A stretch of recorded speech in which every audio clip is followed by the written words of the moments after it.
me a little bit about your story and the Holocaust. Okay, I was 7 years old when the Holocaust broke out in my town.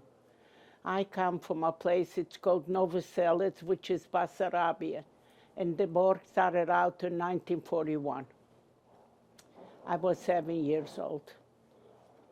What was that like, being 7 years old and living through that? Do you want me to tell you how it started or what? Okay, we were in my hometown. We were not a big place, but it was a nice place, and we had a nice home. My father had a manufactory of mink coats. He used to do mink coats, mink jackets, mink hats, and that was in the back of the house. And in my house was me, two brothers, an older one, younger one than me, and my grandmother, my mother's mother, and my mom and dad. And in 1941, we had a lot of people, nice people working for my family, which they were not Jewish, but they were like my own family. So one of them came running saying, knocking in the door, that something bad is going to happen in my town. So my dad thanked him. He went away. He went in and talked to my mother and my grandmother. We three kids were playing in a different room, say. So they decided how to come in to tell us not to scare us. So didn't take too long. Another gentleman came, and his name I remember, was Joshua. And he came, and he knocked on the door. Again, my dad opened the door. When my dad opened the door, he could have smelled already the human flesh. He could have heard the bombs. He could have seen the planes over our home. And he thanked him again, and he went away, Joshua. My dad at this time said, we have to go in and talk to the kids. And came in, and my grandma, mom, and dad, and said, listen, something not good is coming into our town. We're going to make some packages, and we're going to have to leave the house. So, but we were, like I said, we were very comfortable, not millionaires, not rich, but we had everything what I needed. So that's it. No dolls, no balls, no bicycles, but anything that grandma and mom will make. So they made some packages, of course, food. And he came in and he said, now we're going to have to leave the house. We opened the door, and we Jewish people, we have a mezuzah. And we turned around, and Dad says, we have to kiss the mezuzah because we're never going to come back anymore. And we did kiss the mezuzah, and we kept on going. And it was already at night, nasty. So where do you go? While we were closing the door and kissing the mezuzah, the airlines, the bombs, you could have heard already over our head. So we start walking into forest to look for a forest. And of course, it was midnight, nasty late. We didn't know where we going. So my mom said to Daddy, Joe, you know, we may be going to go to the second guy, Joshua. He had a mill. Maybe he will put us up because we don't know where we're going with the kids at night. So we turned around. We went to a little bridge to his house. We saw the light. We didn't know he is there. And my father knocks on the door. He did not open the door. So Mom says, Joe, let me knock. So she knocked on the door, and she said, Joshua, it's me, Fega. I have something to give you. Please open the door. So his heart broke, and he opened the door. When he opened the door, Mom said, before I'm going to give you some stuff, which I don't think I'm going to need, but I want you to take me to the mill with the kids to put us out because we don't know where we're going, where we're going to end up.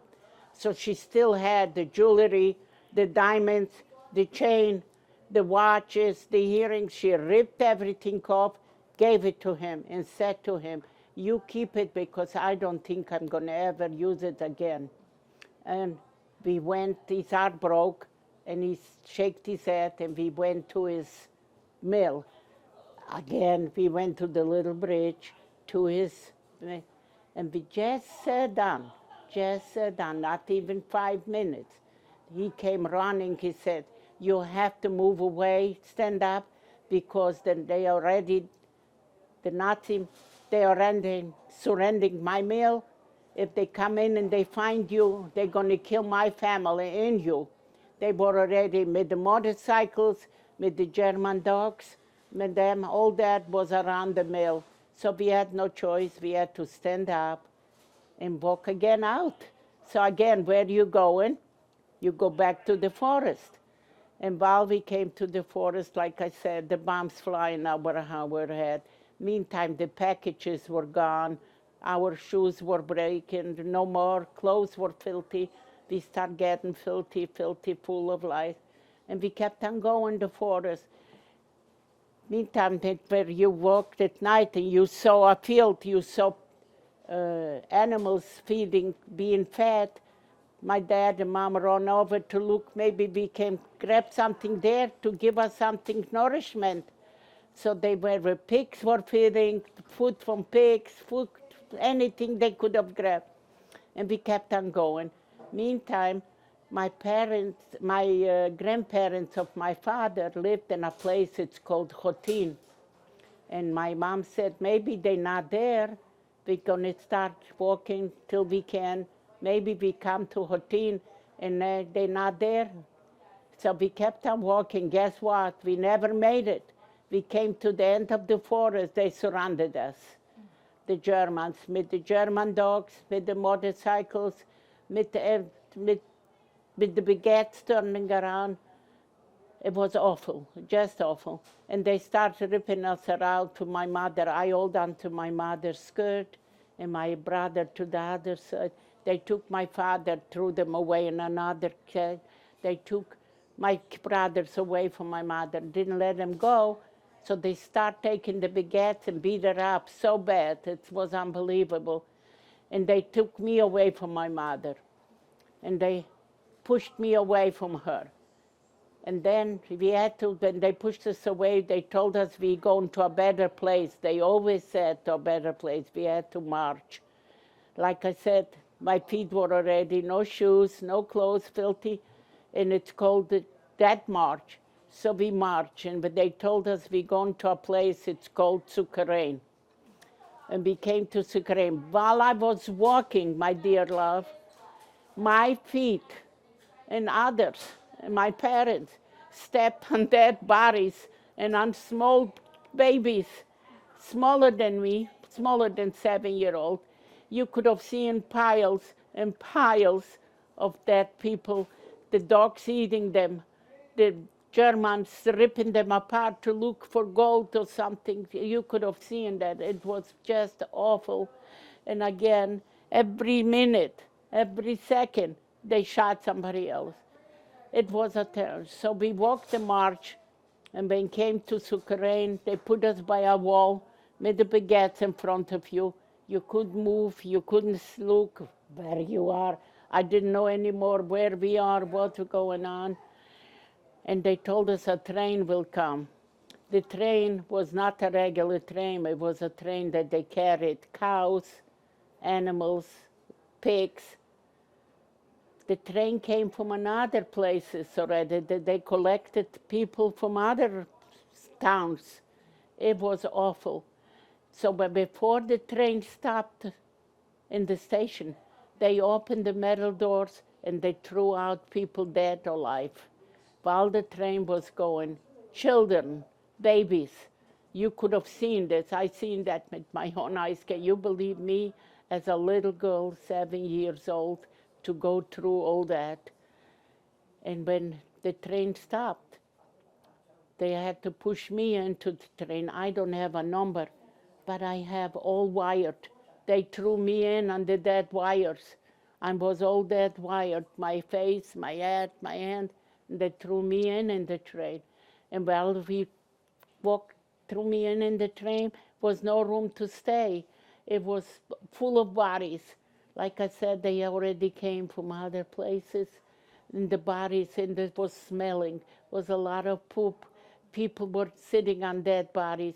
Husbands screaming for their wives. Wives screaming for their husbands. children for the parents, babies crying, babies laying, bleeding. It was something awful, just awful in the train. So we went to a plane which is called Mogilev. They threw us out from the train, and they again put us to march with the baguette, and the Germans with the dogs around you. The minute you try to move, they shot you. They shot you. So with me naked already, I didn't have anything anymore good, walking to the place Mogilev. Mogilev was a place, it had a Dniester, a river, which the river you could not go by car, or you could not go by anything but a ferry. So what I did find out that and when it was the war, they robbed the doors, broke through the doors from homes, the gates from cemeteries, the Jewish cemeteries they broke, and they made some ferries, like. So the people that they got numbers to go at night, they opened the ferries that they made like ferries, which was no ferries, was just a boat. They drowned them. I know for a fact my mother's two brothers and their family was drowned there in that Dniester. Me, again, God wanted me to survive, to be able to tell you the story and others. I do speak all over. I came in to go in the morning. In the morning, they did not drown. And my number came, and they took us to a place, it's called Luchenitz. Luchenitz was the main camp, like Warsaw, like Buchenwald, or the others. That was in the Ukraine. It's called Transnistria. So I was already sick, like I said, full of malaria, full of lice, alone, naked. I had what I had on, filthy, and I was laying down there in my main camp. All of a sudden, I'm taking out just to give you a little bit. I'm not going. And all of a sudden, while I was laying down, a man, I didn't know who he is, and I didn't care if it's a Nazi, he takes me, he kills me. I'm killed anyway. I will die. I wanted to die. My life was nothing as a little girl. No teeth, no eyes, nothing, no education, nothing. So I was laying there like that, more dead than alive. And one night, somebody came and put a hand on my mouth, and he said to me in German, German is similar to Jewish, and he said to me, don't cry, don't laugh. And he put me on his shoulder, and he started running, and I was still running. Where did he took me? To a place far away, was a wagon full of hay, and he pushed me. I came to that wagon. He took me in. I couldn't walk. He pushed me in under that hay, covered me up, and he said to me again, if they stop in the carriage, don't you dare play that. You're not talking, you're not laughing, you're not doing nothing. Play that. So he pushed me under, and I want you to know they did stop the wagon, but again, I was very fortunately, like I said, God wanted me to survive. They didn't go in too deep, because if they would go in too deep, they would find me. They would know that I'm eaten. They couldn't find me. I was covered up. I had just a little thing to breathe. And he was driving and over there is kilometers.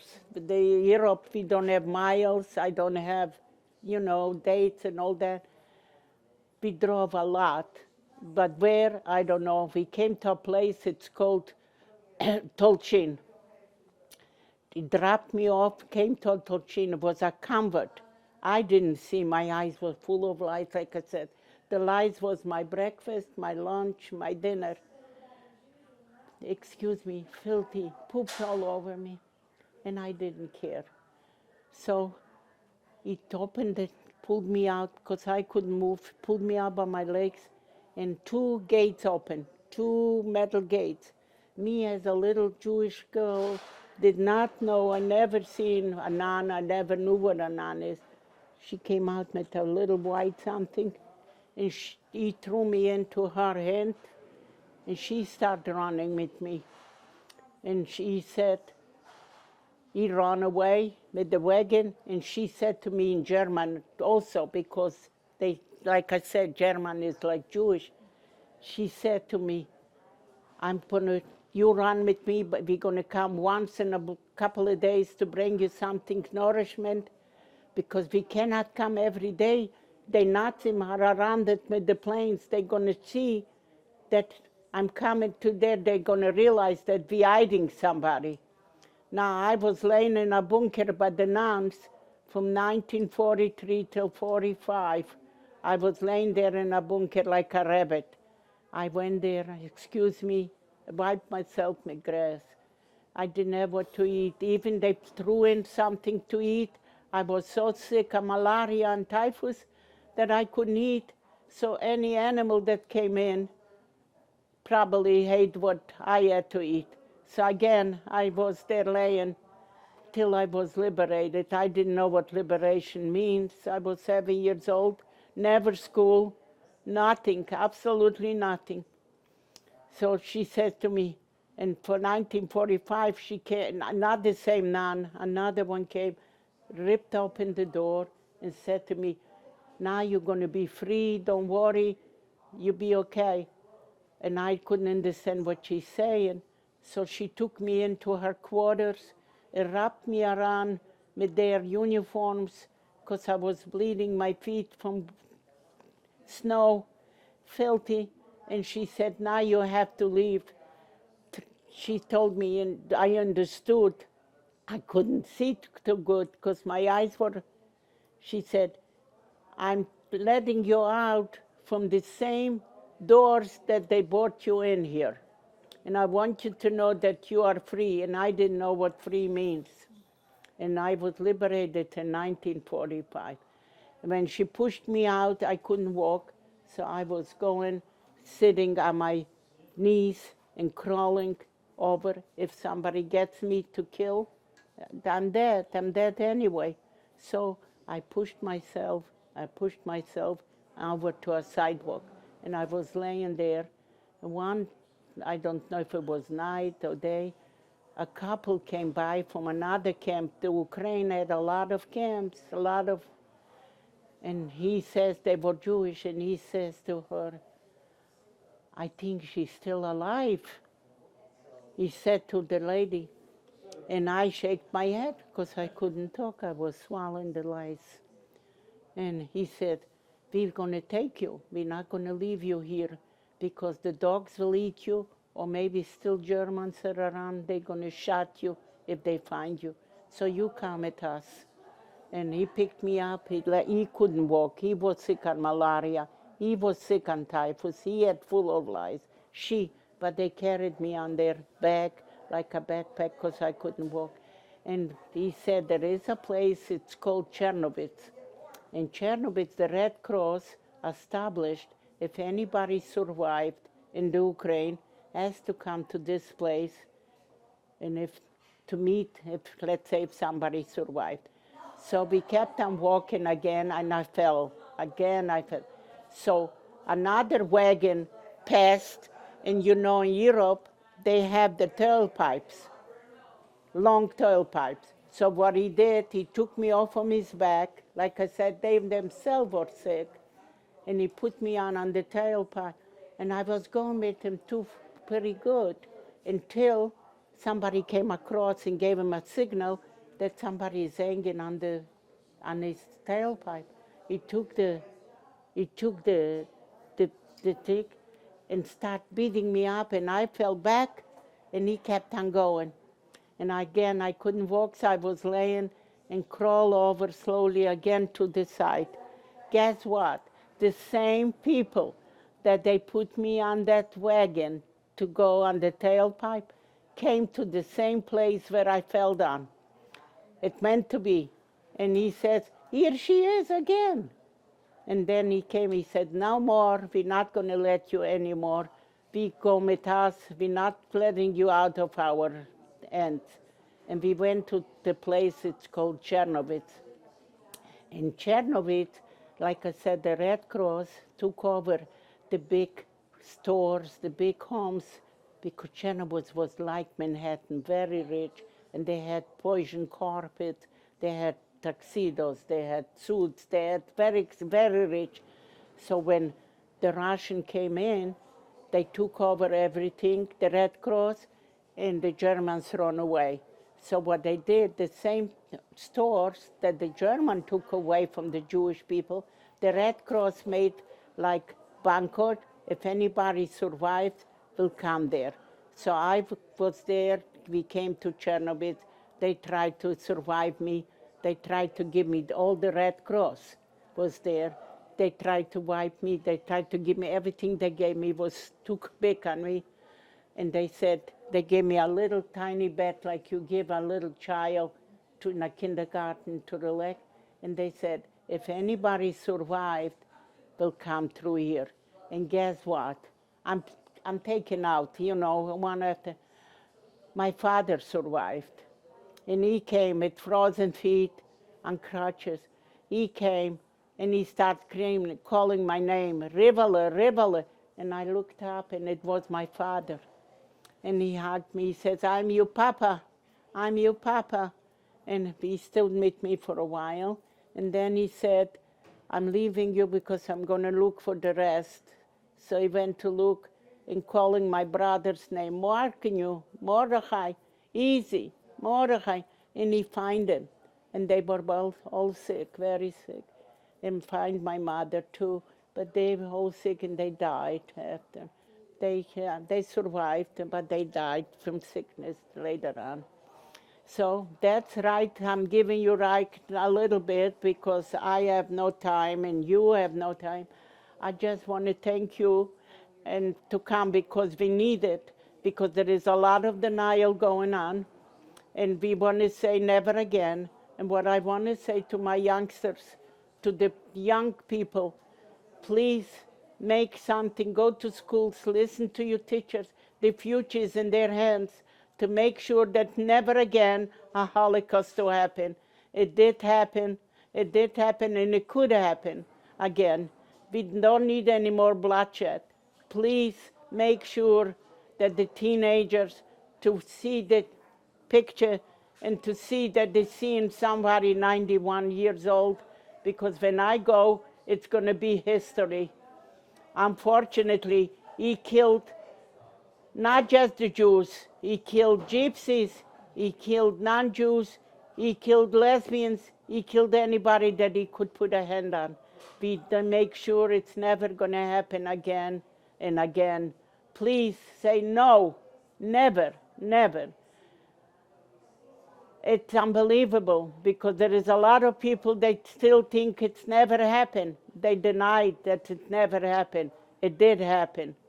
So please, I want to thank you for coming and to show all that, for the whole world to know that it was a Holocaust and that you see in somebody that survived that misery as a 7-year-old little girl. And we don't want that to happen to you, to your family, and to others, what happened to me and to my family. My husband was a survivor too. His family were killed in Warsaw Ghetto. They told him they'd taken him for a shower and they killed him. So he was 9 years old, yes. And he passed away. I lost him about 8 years ago. I lost him. He was a survivor.